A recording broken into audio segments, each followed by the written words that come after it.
I would like to entitle this two-part series, Revelation Simplified. I know I didn't give last week's section that title, but I'm going to, when I repost it, I'm going to entitle it Revelation Simplified Part 1, The Foundations. This is Revelation Simplified Part 2, and I want to entitle this A Bird's Eye View.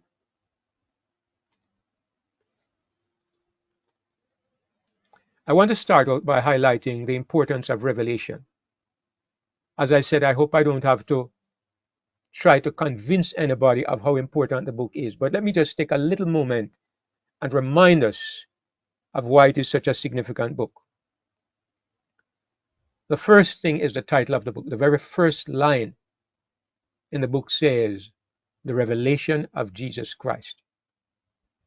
Now, it can mean the revelation given by Jesus, or it can mean the revelation about Jesus. Any one of these meanings you take, you will have to accept that it is most important. If Jesus gives a revelation, how can it be second grade? How can it be second class? How can it be unimportant? And if it is a revelation about Jesus Christ, it is even more striking, even more important. I would think that any Christian who has the blood of Christ flowing through his spiritual veins would be very, very interested in understanding the true meaning, the true message in this book of Revelation. I know that I have referred to this book as Jesus' last will and testament. And all of us understand the idea here. Somebody's last will and testament is the final word that he has to make, his final wishes for those he will leave behind. Jesus is alive and well, but he has left us behind. He has gone away and he has left us behind. And how do we know what he wants to say to us in our generation? Because the Bible was finished 2,000 years ago. Well, he wrote a book, and you could say of this book that it was post-dated. You know, sometimes somebody writes you a check. Back in the good old days when they used to use checks, somebody writes you a check and they post-date it. And if they post-date it 3 months in the future, it means that this check is no good to you until, now is what? October, November, December, January. In January, you can go and cash that check or lodge it or whatever, but you can't use it today. It's no good today. It's not intended to be used until a couple of months in the future. Revelation is a post-dated revelation of Jesus Christ. It was not intended to be understood until the last days. And every single person in this room who has some kind of consciousness, you know that we are living in the last days. And because we are living in the last days, I would say Revelation is our book. You know that one of the reasons why Revelation is little regarded is because people find it so very, very difficult to understand. And there are some people who say Revelation is irrelevant because it has to do with after the rapture. They think they will be gone in the rapture and then Revelation will come upon the rest of the world. And so they don't need to understand Revelation because they will be gone in the rapture. We in this room, you know better than that. You understand that Revelation is the last experience of God's people. Our Lord has given us a foresight of the future, not just so that we can predict the future, but he wants that when these things come upon us, we know exactly where we are and how to relate to what is happening, and we can understand our place. What is our role in this last great conflict? I would say that this is the greatest value of Revelation. Our God wants us to understand. He doesn't want us to be running around like headless chickens when the crisis comes. He wants us to know what is happening. To be honest with you, brothers and sisters, I have been very excited as I've been studying and getting better and better understanding, because what I'm seeing is that Revelation is focused on the kingdom of Christ. And I am a part of the kingdom. And there is a place for me in the destiny of the kingdom in these last days. There's something God wants to accomplish. And it is amazing that though I will never be Moses, and I will never be Elijah, and I will never be Paul, I can be David in the last days of the kingdom. And so can you. You can put your name in there. There is a place for you in God's last and greatest work on this planet. Praises be to our God. And it is outlined in the book of Revelation. The secret is in the book of Revelation. Wow. What a blessing it is to be living in a time like this, and for God to be so merciful to begin to give us understanding. The beginning of the book and the end of the book tells you. It says, blessed is he that readeth, and let me just highlight. There is a blessing. And when the Lord blesses something, it means that there is some special benefit.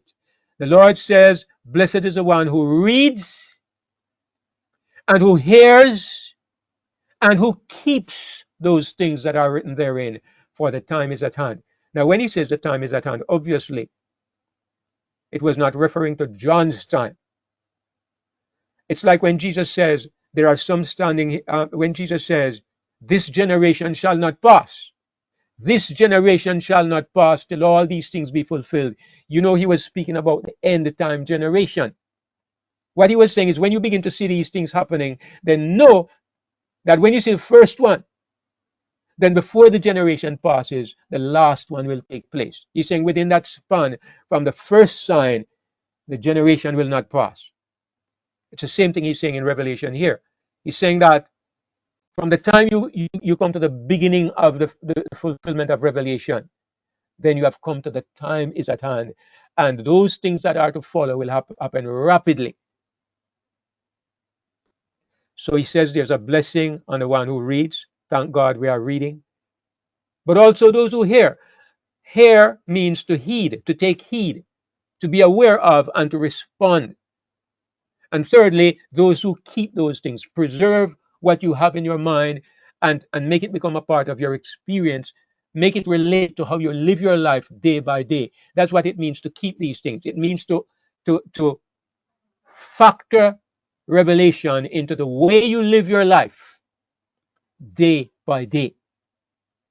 So when the Lord says there's a blessing, a special blessing on those who relate to revelation in this way, brothers and sisters, I think every person in this room who is conscious will want to partake of that blessing. I'm going to put it another way. If you want to understand the life of Jesus, you go to Matthew, Mark, Luke, and John, the four Gospels. That's where you learn about Jesus. And so we are told that there are four Gospels. The people who say there are four Gospels have just never considered that there's a fifth Gospel. And this fifth Gospel is the book of, I'm going to say it's the book of Revelation. It's a revelation of Jesus Christ in the last days. He's not on earth again. He's not walking here, healing the sick, raising the dead, going through the dusty roads and bypaths of Galilee. No, he's in heaven today, but he's just as much revealing his kingdom and working on behalf of his kingdom and working through his people as he was when he was here on earth. And so there is another book about the life and work of Jesus Christ long after Matthew, Mark, Luke, and John were written. There's another book about Jesus Christ. It was written in AD 95, roundabout. And it is a book of Revelation. And because the focus is Jesus Christ, I am referring to it as the fifth gospel. It's the last revelation of the life and work of Jesus Christ. Beautiful when you think about it, brothers and sisters. Now, what is Revelation about? Revelation is about, well, to understand, we have to go to the book of Daniel. Daniel is the book that holds the secret to understanding what Revelation is about. If the book of Daniel were not written, I would not understand the Revelation. For me personally, I would not have known what is going on in Revelation. But we saw this. Daniel chapter 7 shows us that there's a judgment of two entities.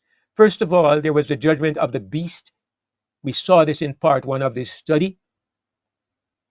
In Daniel chapter 7, the judgment sat, the books were opened, and the beast was judged and given to the burning flame. Then we saw that Christ also was judged and given an everlasting kingdom. Daniel 7 tells us that there is to be a judgment of these two kingdoms at the end of time. One is the kingdom of the beast, the other is the kingdom of Christ. One is to be destroyed, the other one is to be established forever and ever and ever. This is what we see in Daniel 7. Now, we saw that Daniel 7 is linked to Revelation in a very clear way. The same exact scene that we saw in Daniel 7 is described in Revelation 4 and 5.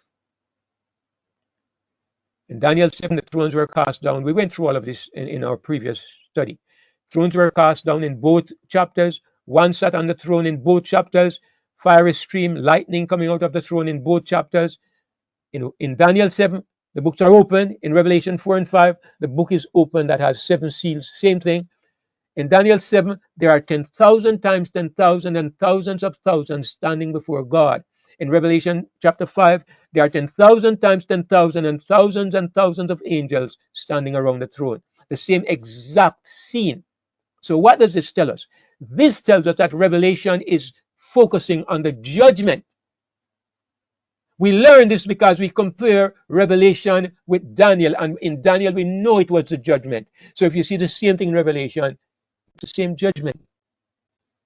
Okay, we went through this last week, so I won't spend too much time on it. So John was taken into heaven, and this is what John saw. He saw the throne and the 4 living creatures around the throne, 7 lamps of fire. He saw these millions of angels around the throne, and 24 elders sitting on seats. He was taken to heaven to see the judgment. Now we're going to do an outline of Revelation. What I'm about to do here now, brothers and sisters, I'm going to try to lay this out in the simplest form that I can. I don't know how much I should. I can't overemphasize this. I just want you to look at the outline. I'm going to go through this outline about 3 different times in 3 different ways, because I want the elements to stick in our minds. So I'm trying to repeat and to break it down. Like I said, if you don't understand, please let me hear your questions at the end. Outline of Revelation.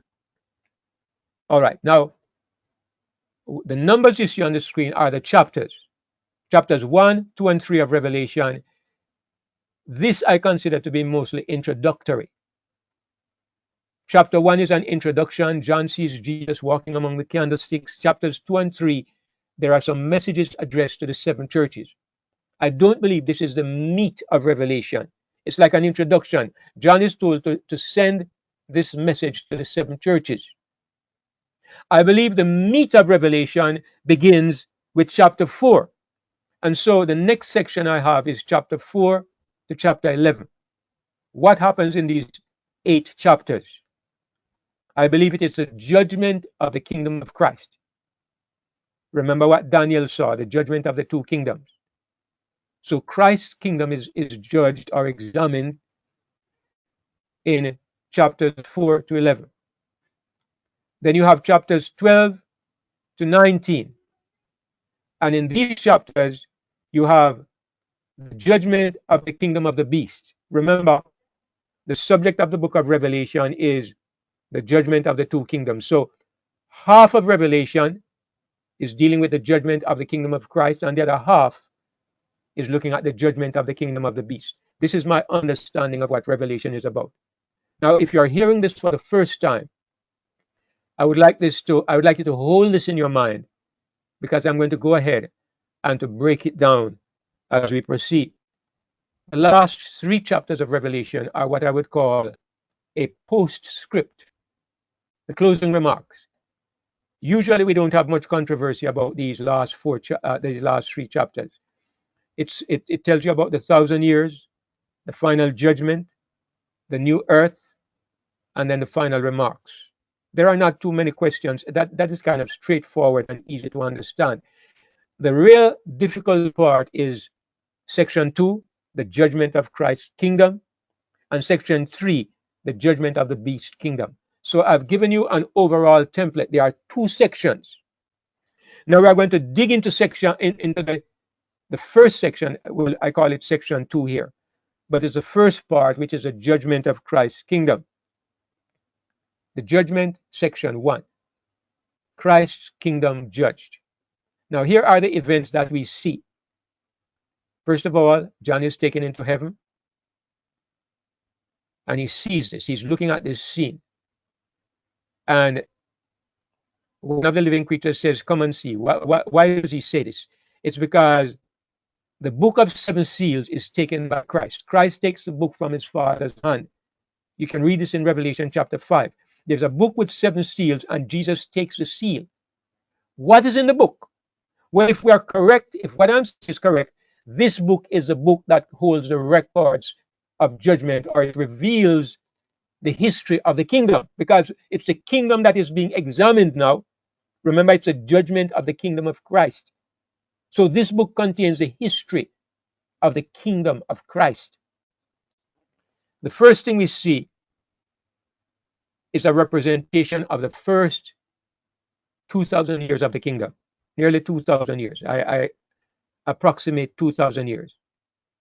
Seal number 1 is open, and there's a white horse, the first stage of the kingdom.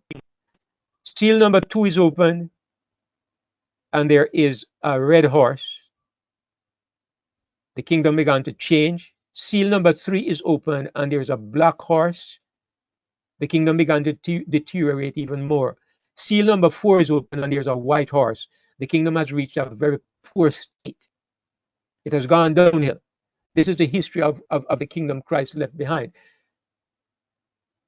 Some of this may appear to be irrational to some people, because they say, how could the kingdom of Christ go downhill? How could it get so bad that it is represented like a white horse? Remember, there are more detailed studies. On our channel, there is a study of 42 videos and another one with 62 videos dealing with the book of Revelation. So these things are dealt with in much detail. I can't go in depth now because we are looking at an overall view. But the kingdom, you can know that the kingdom went downhill because Jesus said that he planted good seed in his kingdom, but what happened? He says an enemy came and sowed tares. And so bad seed came in among the good seed, and obviously the kingdom began to deteriorate. Jesus said, in fact, that all of the members of the kingdom fell asleep. They slumbered and they slept.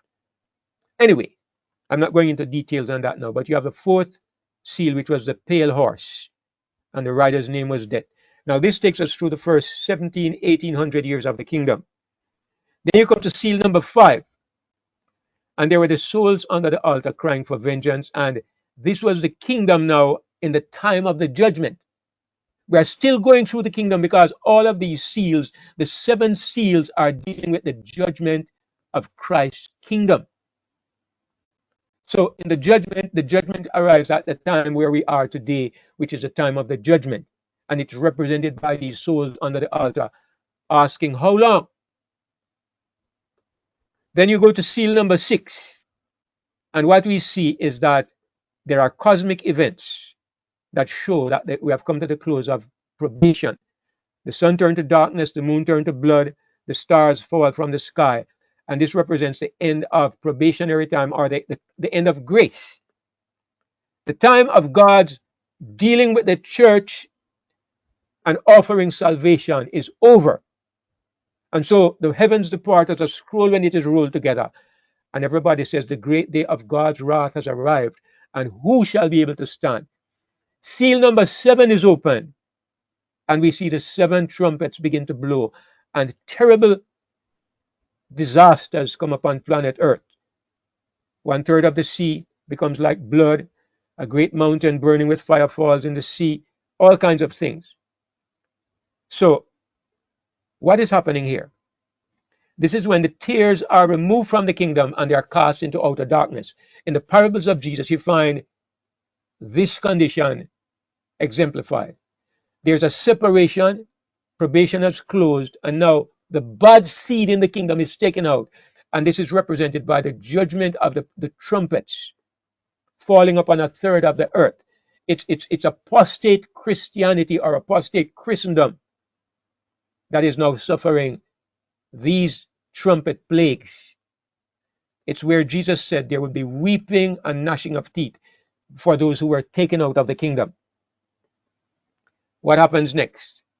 Next, we see that the seventh trumpet, we have the seven trumpets here, but actually we come to number 6, and then we have number 7 blowing. And when number 7 blows, Christ's kingdom overthrows all earthly kingdoms. In Daniel chapter 2, it was represented as a stone smashing the image on the feet. In Revelation 11, it says, the kingdoms of this world have become the kingdoms of our Lord and of his Christ, and he shall rule forever and ever. Please bear with me. You know I'm hurrying because I'm just doing an overview. But I hope the sequence of events, you are familiar with it. If you read Revelation, this is what you will see. The 4 horsemen, the souls under the altar, the cosmic events marking the end of probationary time, then the trumpets, then Christ's kingdom overthrowing all earthly kingdoms. Now, if you are familiar with Revelation, you will recognize that I did something. I left out 2 events. I left out 2 events. Now, I hope I don't confuse you, but please bear with me and pay attention. There are 2 missing events that should have been there that I didn't put in. One of them is the 144,000, the sealing of the 144,000. The 144,000 is the kingdom perfected and victorious. Our Lord promised through the writings of the Apostle Paul that the church will be presented to Christ glorious and spotless, without spot or wrinkle or blemish. The church is to reach this place. The church is the kingdom perfected, and it is to happen before Jesus comes again. Now, this is what is represented by the 144,000. I did not put it in the proper sequence, and I'll tell you why in a moment. The second thing that I left out was the final mission of the kingdom. An angel comes down from heaven with a little book. He tells John to eat the book. John eats the book. And then John is told to prophesy again. He's told to measure the temple. And then there's the ministry of the 2 witnesses. All of this together represents the final mission of the kingdom. Now, I'm going to look at this from a different view and try to put these things in sequence. I hope you have been able to follow what I've been saying so far. I've tried to break it down to, let me see, about grade 8 level, maybe grade 7. So I hope everybody is able to follow me. I know that sometimes when you're looking at things like this, you tend to fall asleep. If you stay alert, it should be easy to understand. Now we're going to look at the same chapters, but this time we're going to look in sequence. So, first of all, John saw the white horse. This is the opening of the seals, right? This is the opening of the book. This is the judgment. So you had the white horse.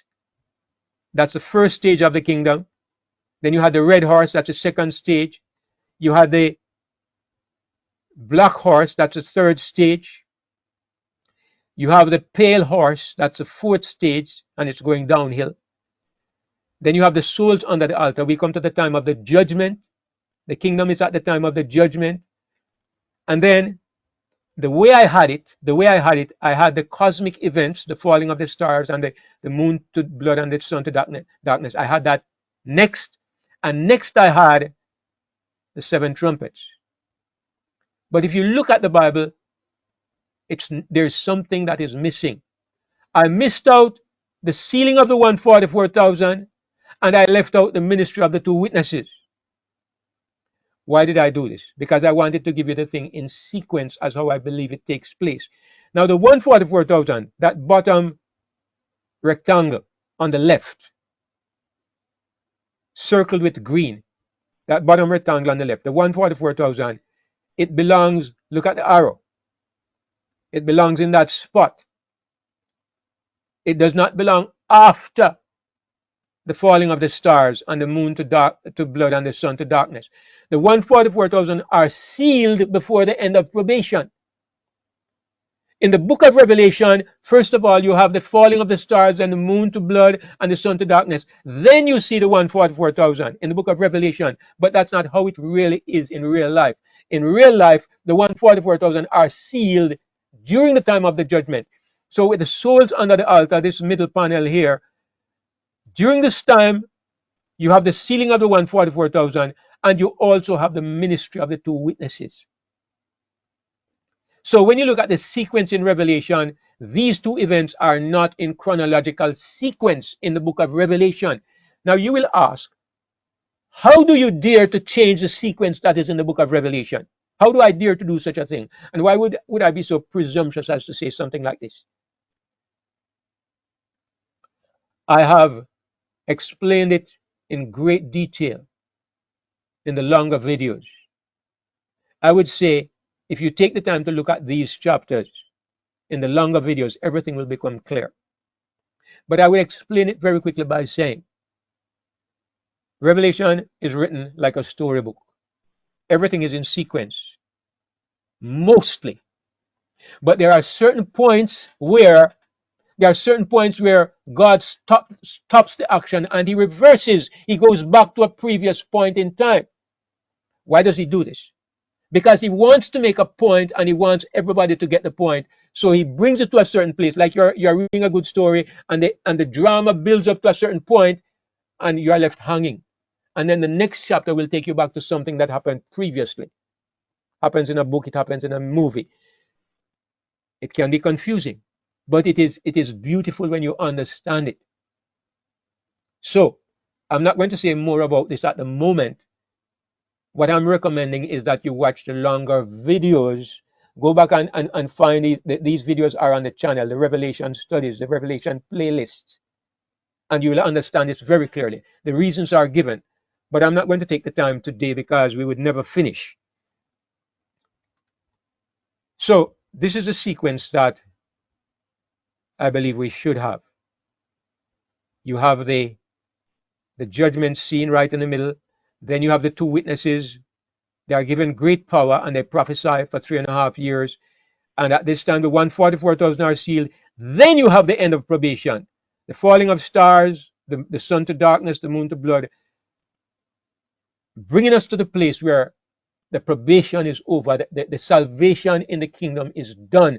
The kingdom is separated into the wheat and the tares, and God's judgment falls upon the apostate Christianity in that last panel on the right at the bottom. All right, pray the Lord that I'm not confusing you. Now, one other view of this. Okay, I have a list of I'm making sure over and over that we get it. So here's a sequence. Again, Jesus opens the book, and it is a judgment of the kingdom. The first four seals are open, which is the four horses, which represents the kingdom's first 2,000 years. Then seal number 5 is opened, which is the kingdom at the time of the judgment. Then seal number 6 is opened, which is the end of probationary time. That's the falling of the stars and the rest of it. Then the 144,000 are sealed. This is how it is in Revelation. This is the sequence of the chapters. I'm going to move the 144,000, but I'm showing you how it is in Revelation. The next thing that happens is that you have seal number 7 and you have trumpets number 1 to 6 where apostate Christianity suffers the plagues. Then you have the little book opened and the two witnesses minister. You realize that that has no place at that spot. Then you have number 8, the trumpet number 7, when the mystery is finished. And then the 9th point, earth's kingdoms are conquered by Christ. This is the order in which it appears in the book of Revelation. I just showed the graphics to illustrate that. But here we see, I'm going to change the order to show you how I believe it should be. This is the time-based sequence now, how I believe the order should be. The Lamb opens the book. First 4 seals are open. Seal number 5, which takes you to the time of the judgment. And now you have the two witnesses are ministering during the time of the judgment. And then the 144,000 is sealed during that time of the judgment. Then you have the end of probationary time. The sun to darkness, the moon to blood, the stars fall. Then you have the trumpets, because the wheat have been separated from the tares. And now apostate Christendom is plagued. And then you have trumpet number 7, the mystery is finished. And trumpet number, and then earth's kingdoms are conquered by Christ. One last view, and then we'll move on to part 2. The relationship between the events. In the judgment of Christ's kingdom, here is the relationship. You have the judgment that takes place. John is taken to heaven and he sees the judgment. In the judgment, he sees 1, 2, 3, 4, 5, 6 seals open. These seals represent the history of the Christian church. Then you have seal number 7 open. And when seal number 7 is open, what happens? Something comes out of seal number 7, and it is a judgment on apostate Christianity. 1, 2, 3, 4, 5, 6 trumpets.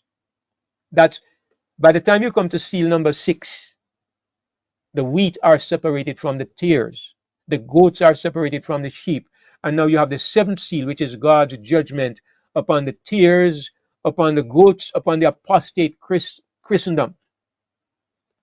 When you come to trumpet number, when you come to trumpet number 7, 2 things come out of this trumpet. Number 1, the mystery is finished. Christ and his people are one. Christ becomes king over this earth. The stone smashes the image on the feet, and the kingdoms of this world are destroyed. These are the events that take place in the judgment of Christ's kingdom. And you can look at those 3 big diagrams, big images on the left. These are the 3 main elements in the judgment of the kingdom of Christ. The judgment, which takes you to the seals, the 7th seal, which takes you to the trumpets, the 7th trumpet, which brings you to the end of everything. It should be easy to understand. I learned as a teacher that images, pictures help people to remember. So I hope you can remember. Now, here's the thing. I could very well be wrong about some of this. I could very well be wrong about some of this. If I think that I'm infallible, I would be more stupid than I appear to be. But at the very least, here's what I would like. I would like you to understand why I believe what I believe. If you don't agree, fine. But at least you should understand why I think the way I think. Then you can decide if it makes sense or not. You can understand my way of thinking, and you at the very least, you will understand why it makes sense to me. All right? So if you think it's nonsensical, and I'm speaking not just to the brethren in the fellowship, I'm speaking to the people who might watch this on YouTube. If you think it's nonsensical, wonderful. At least you have given it a listening ear, and you have watched, and you have seen the evidence. So from this point on, you will always be able to understand why I come to conclusions that I come to. Now, the judgment section 2, we move on to section 2 now, which is the judging of the kingdom of the beast. And what I really believe is that both sections overlap. They lay on top of one another. But of course, God gives us as 2 different sections. He deals with the kingdom of Christ first. Now he's going to deal with the kingdom of the beast. But if you look at the events, you will see that they overlap. They rest on top of each other. They are happening simultaneously. But it's 2 different views of the same, basically the same time. All right? So, this section begins by giving you the background. The first section began, the background was the opening of the seals. This section begins by showing you the conflict between the woman and the dragon. This is the background of everything that happens in part 2. Satan is trying to destroy the woman, and the woman represents the kingdom of God. Now, the main player, or the main protagonist, is Satan, the dragon. And what he does is he has 2 tools, 2 agents that he uses. One of them is the beast that comes from the sea with the 7 heads and 10 horns, and the other one is the beast that comes from the earth with the 2 horns, who speaks like a dragon. These 2 beasts conspire to create a crisis that we refer to as the mark of the beast crisis. When this crisis comes, God's people are energized and galvanized They are given great power, and they go out and now they preach the three angels' messages with great power. Miracles, signs, and wonders will follow the believer. God gives power to the witnesses. This is followed by the world being divided into two camps. The wheat is harvested and the grapes are harvested. You see, it's the same thing that happened in part one, but it's described differently because it's a different set of people that we are focusing on now. So the harvest takes place after the messages are preached, and then you have the 7 last plagues being poured out upon the world. What follows is the judgment of Babylon. Babylon is destroyed by the 10 horns on the beast. And finally, Christ is represented as returning riding on a white horse, and the beast and the false prophet are thrown into the lake of fire. This is an outline of the events in section 2. Now we look at this again like we did in the first section. We're going to look at this in sequence using thumbnails. So first of all, this is the background to the conflict, the woman and the dragon, as I said. So the main player here, the main enemy, the person whose kingdom we are examining is the dragon. Even though we say it is the kingdom of the beast, Satan is like, he's acting the part of God as the great sovereign, and he calls up the beast as his baby. The beast is his tool, like God, like Jesus has become God's ambassador. Satan uses the beast as his ambassador. And then there's a second beast who is called the false prophet afterwards. He's called a false prophet. So these two beasts are the agents that Satan will use to carry out his purposes, to develop his kingdom to its greatest manifestation in the history of the world. And this is carried out through something called the mark of the beast. This is the pinnacle of Satan's plan. It's not only his plan to destroy Christianity, but it is his plan to put his government and the principles of his government in display before the universe. This is a time when God's people are energized, as I said. There is preaching that exceeds even the work that was done in the apostolic church.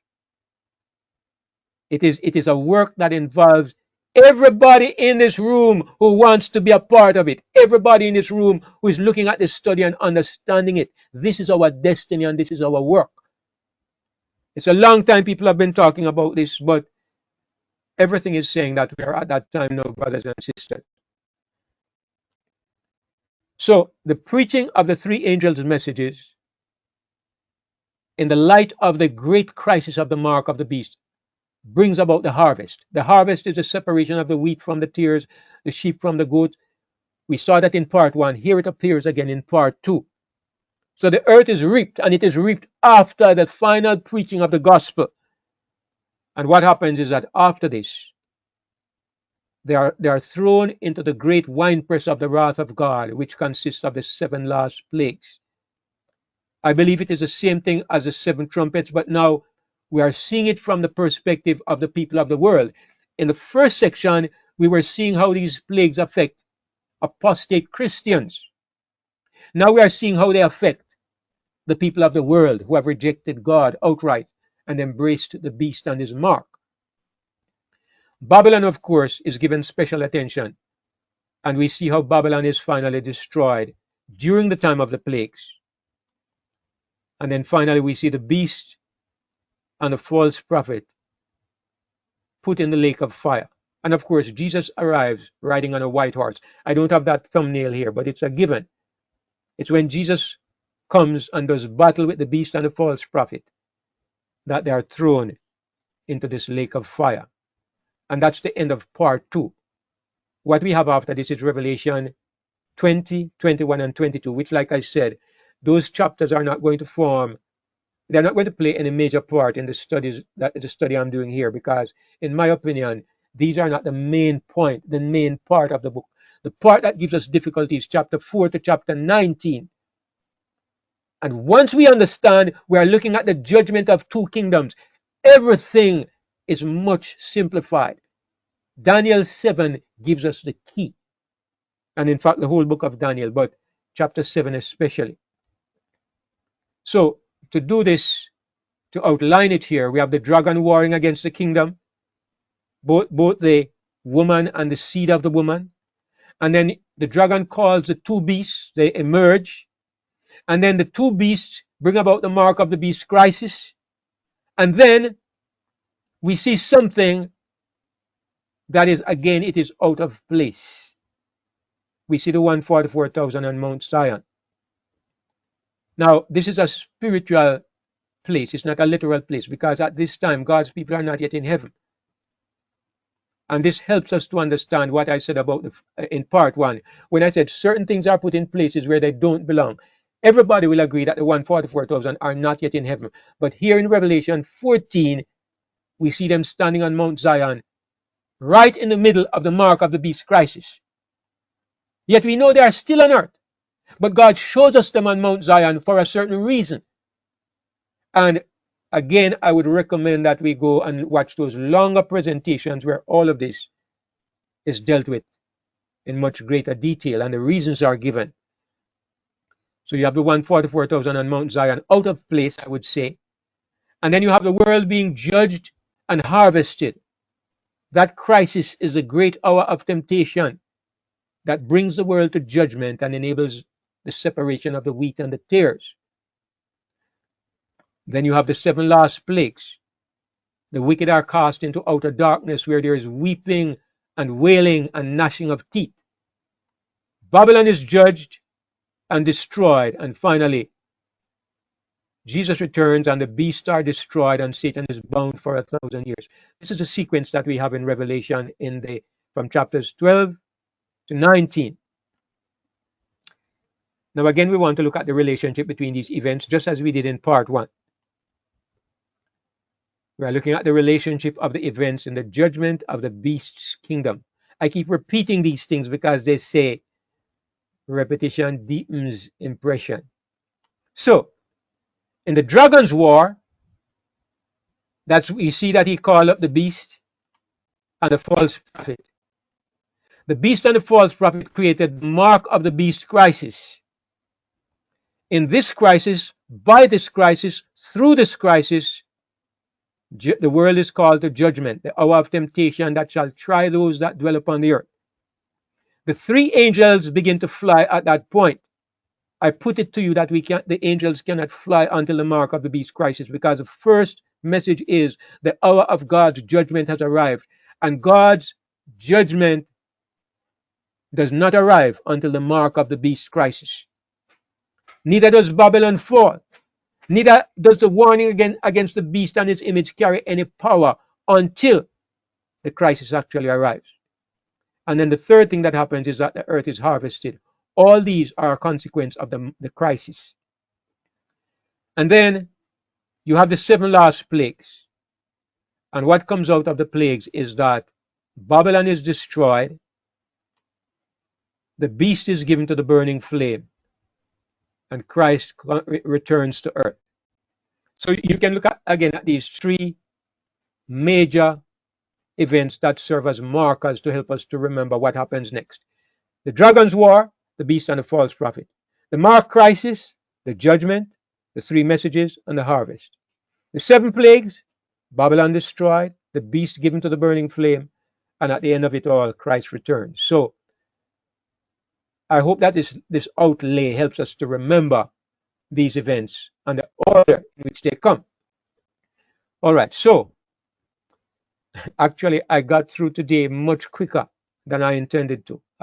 I think because I'm trying to be very short, I have rushed through, but I hope that I have not been confusing. Now, the last thing I want to look at,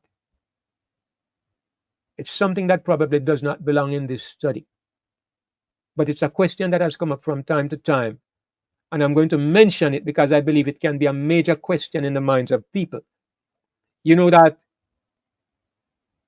Revelation has several places where it talks about 42 months, 1,260 days, and it is believed by some that these time periods refer to distant ages in the past.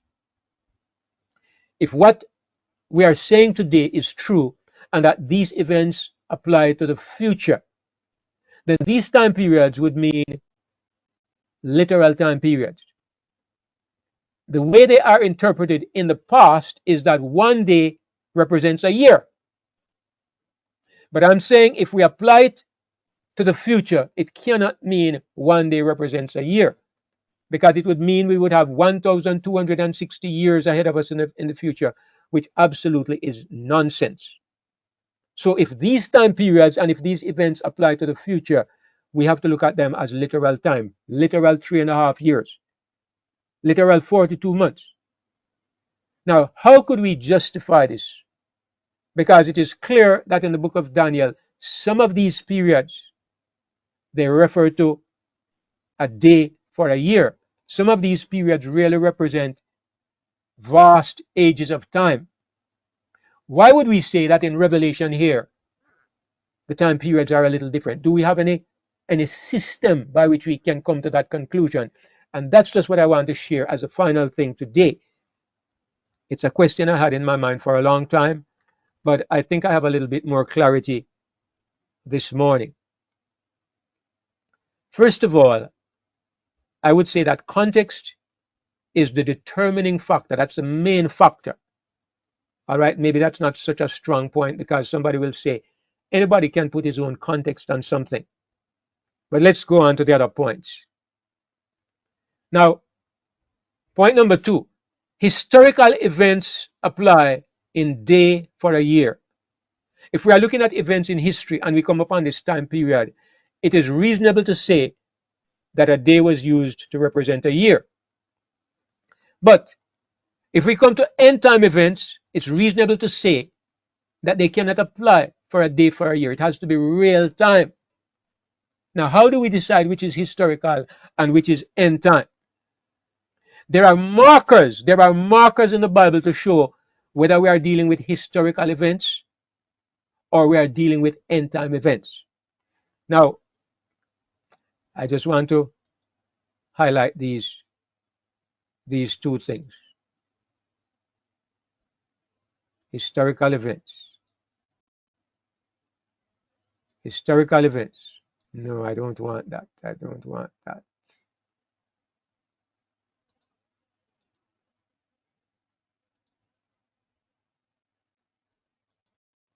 Historical events. Events in the past. You use the principle of a day stands for a year. But if you come to end time events, then you use literal time. A day stands for a day. So the only question we have in mind is, are we dealing with a historical event or are we dealing with an end time event? Now, two of these time periods are found in Revelation 10 and 11. In Revelation 11, and I realize I should not have touched this because I have to be referring to things that some of us may not be familiar with. But Revelation 10 says, time shall be no longer. In Revelation 10, there shall be time no more. Therefore, whatever follows has to be literal time. If you come upon any time period after Revelation 10 and 11, it needs to be literal time, because we are told clearly by an angel that there would be time no longer.